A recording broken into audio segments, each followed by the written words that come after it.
By the winter of 1945, German pilots over East Prussia had learned to fear a small wooden aeroplane. Not a jet, not some secret wonder weapon rolled out of a hidden factory. A fighter built mostly of wood, glued and pinned together by a Soviet aircraft industry that had spent 3 years being told it could never match German engineering. The Germans had a name for the men who flew it.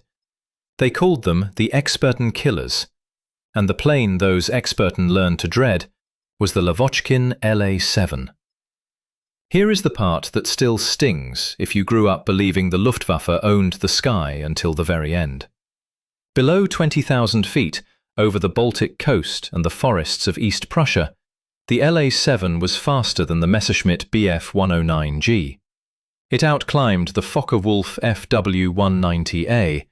It turned tighter, accelerated harder, and it was flown by men who had survived the worst air war in human history and come out the other side as hunters.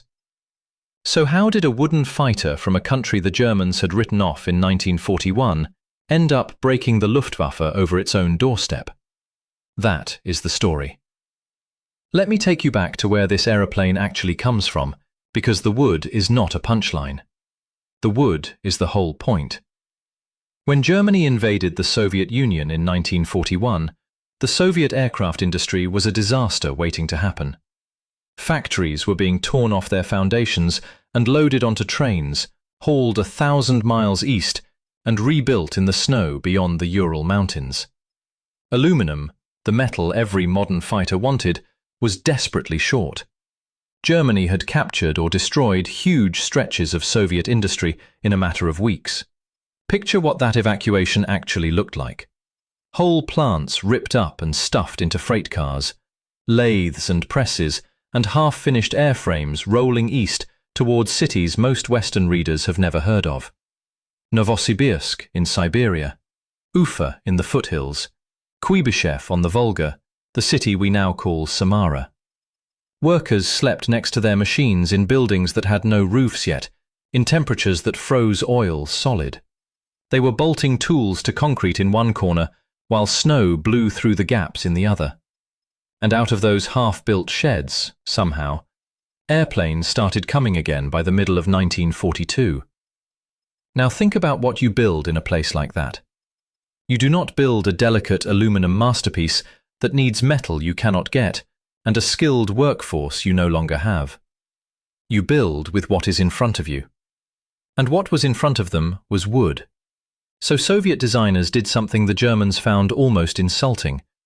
They built their frontline fighters out of wood. The airplane that started this line, the LAGG-3, was a brick. Pilots joked that the letters stood for a varnished, guaranteed coffin. It was heavy, it was slow, and it killed the men who flew it almost as often as the enemy did. By every measure the Germans cared about, the Soviets were losing the engineering war in the air. But here is the detail that everyone missed at the time. A designer named Semyon Lavochkin refused to give up on the wooden airframe. Instead of switching to metal he could not get, he asked a different question. What if the wood was not the problem? What if the engine was? That question would eventually break the Luftwaffe. Lavochkin took his struggling wooden fighter and bolted on a big air-cooled radial engine, the Shvetsov ASH-82. This was not a small thing to do. The original fighter had been built around a long, slim inline engine, and a radial is a fat barrel of 14 cylinders stacked in 2 rows of 7. Stuffing that broad nose onto a slender wooden body was the kind of brute force fix that should not have worked. It worked. The first result was the La-5, an airplane that finally gave Soviet pilots something they could fight in. But Lavochkin was not finished, and this is the part that matters. He sent the airplane to the Soviet Aerodynamics Institute, a place called Tsagi, and put it inside a giant wind tunnel. The tunnel told an ugly story. The fighter was slower than the math said it should be, and the reason was sloppiness. The engine cowling leaked air, panels did not sit flush, cooling ducts spilled drag everywhere. The rough skin of a rushed wartime build was quietly stealing miles per hour the plane had already paid for. So his engineers went to work cleaning up every flaw, sealing every leak, smoothing every rough edge that was stealing speed. They tightened the cowling, they sealed the gaps around the cockpit, they moved the oil cooler and the air intakes to cleaner spots where they would not punch a hole in the airflow. They chased down drag like men hunting a thief. None of it was glamorous. It was the engineering version of taping over the cracks in a drafty house, except every crack they closed gave the airplane back a little more of its real speed. What came out the other end, in the summer of 1944, was the LA-7. On paper, it does not sound like a monster. The engine made roughly 1,850 horsepower. Top speed was about 411 miles per hour, up around 20,000 feet, and a touch under 375 miles per hour down low. Service ceiling sat around 34,000 feet. It could climb at better than 3,000 feet every minute. The armament was two 20mm SHVAK cannon, with later models carrying 3 cannon instead. Numbers on a page. So why did German pilots start treating this thing like a death sentence? Because of where those numbers landed. Most of the fighting on the Eastern Front did not happen in the thin air at 30,000 feet, the way it did over Germany when American bombers came calling. It happened low. It happened down where the ground attack planes worked, where the artillery spotters flew, where the real war was being decided in the mud. And down there, below 20,000 feet, the LA-7 beat the best fighters Germany could put up against it, in virtually every category that mattered. Faster, better climb, and in the hands of the right pilot, almost impossible to shake. The same wooden airframe the Germans had laughed at in 1941 was now outrunning their pride and joy over the Baltic. Think about that for a second. Now, an airplane is only as dangerous as the men flying it. And this is where the story gets personal. Because the LA-7 went straight into the hands of one of the most lethal fighter units the Soviets ever put in the air. In June of 1944, a veteran fighter regiment became the first in the entire Red Army Air Force to trade in its old machines for the brand new LA-7. That unit was soon renamed the 176th Guards Fighter Aviation Regiment. The Guards title was not handed out for showing up, it was earned in blood, given only to units that had proven themselves in the worst fighting of the war. These were not green recruits learning which way the throttle moved. These were survivors. And the enemy waiting for them in the north was not some second-rate outfit either. Across the line sat Jagdgeschwader 54. If you know the Luftwaffe, you know the name, the Green Hearts. They had carried a green heart painted on their fuselages since the unit was formed back in 1939, and the badge became famous across the whole Eastern Front. One of the most famous fighter wings Germany ever fielded, the unit that had torn through Soviet air power in the opening years of the war and produced some of the highest scoring aces in the history of aerial combat. Men with 200, 250, even 260 plus victories. This was the wing that had ridden alongside Army Group North all the way into the Soviet Union, fighting over Lithuania, over Estonia, over the approaches to Leningrad and the marshes around Lake Ilmen. For 2.5 years, they had been the kings of that northern sky. They had watched Soviet fighters come up to die. By 1945, that same wing was fighting a desperate holding action over East Prussia, the Baltic states, and the shrinking pocket of German troops trapped on the Courland coast. That pocket is worth understanding, because it is the cage this whole final act takes place in. In October of 1944, Soviet armies punched through to the Baltic Sea and slammed a door shut behind an entire German army group on the Courland Peninsula in Latvia. Hundreds of thousands of German troops, the renamed Army Group Courland, the old Army Group North, were now sealed off with their backs to the water. They could be supplied only by sea. The Green Hearts were flying cover for men who could not retreat anywhere, because there was nowhere left to retreat to. Every sortie was flown over a slowly tightening noose. For 3 years, when JG-54 and Soviet fighters met, the Germans usually came out ahead. That was the pattern. That was about to flip. The 176th Guards, flying their wooden La-7s, went hunting. And up in that northern sky, the old math stopped working for the Germans. Now, the La-7 was not a perfect weapon, and I am not going to pretend it was. It had a real flaw, and it is worth being honest about it, because it tells you how brutal this fighting actually got. Those two 20mm cannon could be a problem. The later Focke-Wulf fighters were heavily armoured brutes, built to absorb punishment and keep flying. A Soviet pilot could line up a late-model FW-190 close to inside 100 yards, mash the trigger, hammer it with both cannon, and still watch the German haul his battered machine away into the clouds. 2 SHVAK was sometimes simply not enough to put one of those armoured Focke-Wulfs down in a single burst. Soviet pilots learned to get close. Then closer. Close enough that missing was almost impossible, and getting hit by the wreckage was a genuine risk. That is the kind of detail that makes accountants cry and pilots pray. You had to walk right up to a heavily armed enemy and shoot him in the face, because your guns would not do the job from a polite distance. And remember who you were walking up to. The man in that armoured Focke-Wulf might have 200 kills painted on his tail. He had been doing this since before you knew how to fly. To beat him, you had to swallow your fear, ignore every instinct telling you to keep your distance, and close the gap until you could see the rivets. That is the tax the wooden fighter charged its pilots, and they paid it. But here is what that flaw could not change. The La-7 still got you to the fight, kept you in the fight, and got you home from the fight better than the airplane the German was flying. Speed and climb decide who chooses to fight and who is forced to. The faster plane picks the moment. It dives in when it wants, and when the fight goes bad, it climbs away, and the slower man cannot follow. And below 20,000 feet, the Soviet pilot was the one making that choice.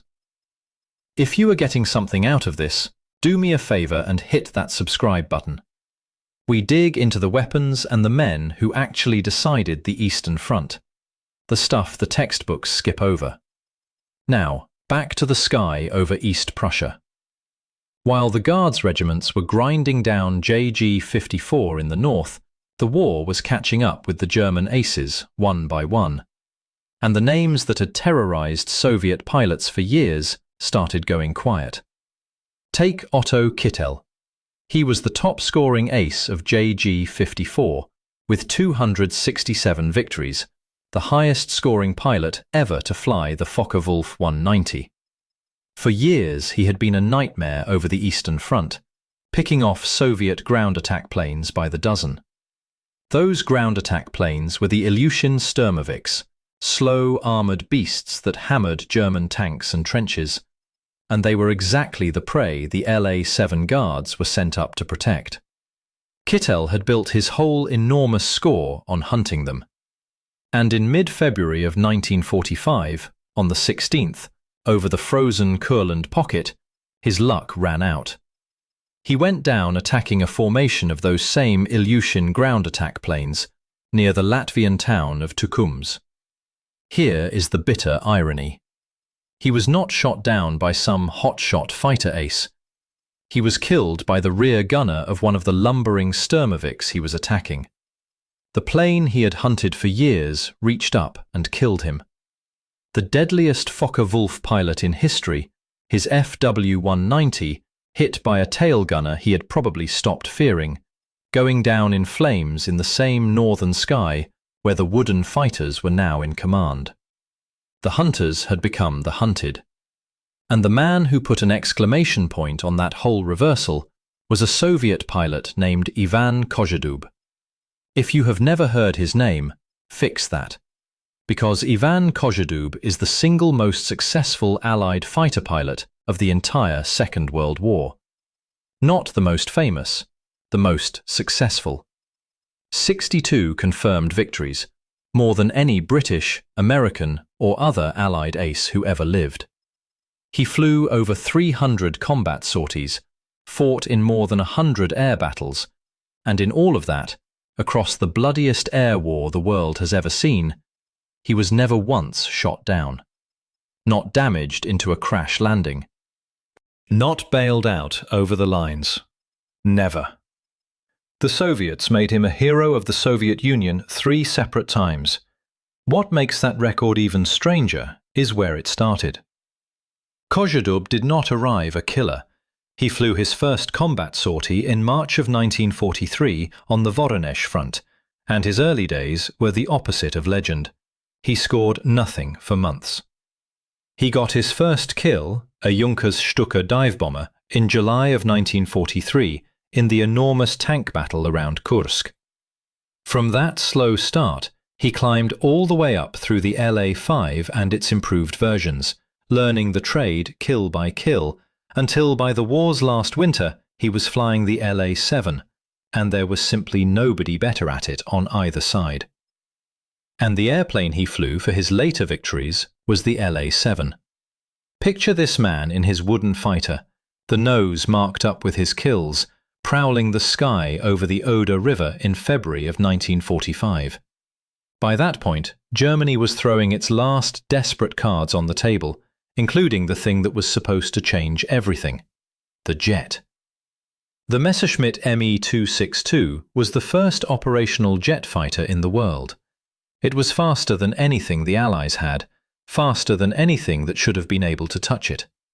Where the La-7 topped out around 411 miles per hour, the jet could push past 540. On paper, a piston-engine wooden fighter had no business even being in the same conversation as a German jet. The Me-262 could simply run away whenever it wanted. It did not have to fight a slower plane. It chose its moments, slashed in, and was gone before the propeller fighters could react. On paper. In February of 1945, on the 19th, Kozhedub spotted one of these jets and did the thing that was not supposed to be possible. The whole problem with catching a jet is that you cannot chase it. You have to be in the right place before it gets there. So that is what he did. He read the geometry of the fight, used his altitude and his position, lined up where the jet was going to be rather than where it was, and put cannon fire into a Messerschmitt Me-262 from the cockpit of a fighter built largely out of wood. The German jet, the supposed future of air combat, went down. The pilot was a young, non-commissioned officer named Kurt Lange, flying with a jet bomber unit. The most advanced fighter on Earth, knocked out of the sky by a Soviet ace in an airplane the Germans had once dismissed as a wooden joke. That single moment is the whole story in miniature. Everything the Germans had told themselves about Soviet engineering, about their own superiority, about who owned the air. All of it, undone in a few seconds of cannon fire by a man flying wood and glue and a big radial engine. So how do you make sense of all this? How does a country that was supposedly beaten in 1941 end up breaking one of the proudest fighter wings in the Luftwaffe over Germany's own border? It comes down to a stubborn idea. Lavochkin refused to accept that wood meant weakness. He took the materials his country could actually produce, in the middle of the largest invasion in history, and he kept refining the airplane until it was better than the enemy's best at the altitude where the war was actually fought. Not flashier, not more advanced. Better at the one job that mattered, in the one place it mattered most. While German factories were betting everything on a jet that arrived too late and too few, Soviet sheds beyond the Urals were turning out thousands of wooden fighters that worked today in the sky that actually mattered. The Germans built beautiful machines. The Bf-109 and the Fw-190 are still studied and admired today, and they should be. But by 1945, beautiful was not enough. Over East Prussia and the Baltic, a wooden fighter flown by hardened Guards pilots was running the most famous aces in Germany out of their own sky, and the top-scoring ace of the entire war, on either side, was flying one of them. The La-7 never got the legend it earned in the West. It is not on the lunchboxes and the movie posters. It does not have the silhouette people doodle in the margins of a notebook. But the men who actually had to fight it knew exactly what it was. They had felt it close in behind them, faster than it had any right to be, watched it climb away when they tried to run, and they had learned to be afraid of a little airplane made of wood. If this is the kind of history you want more of, the weapons that actually turned the Eastern Front, and the men who flew and fought them, there is another story waiting for you on the screen right now. Go watch it.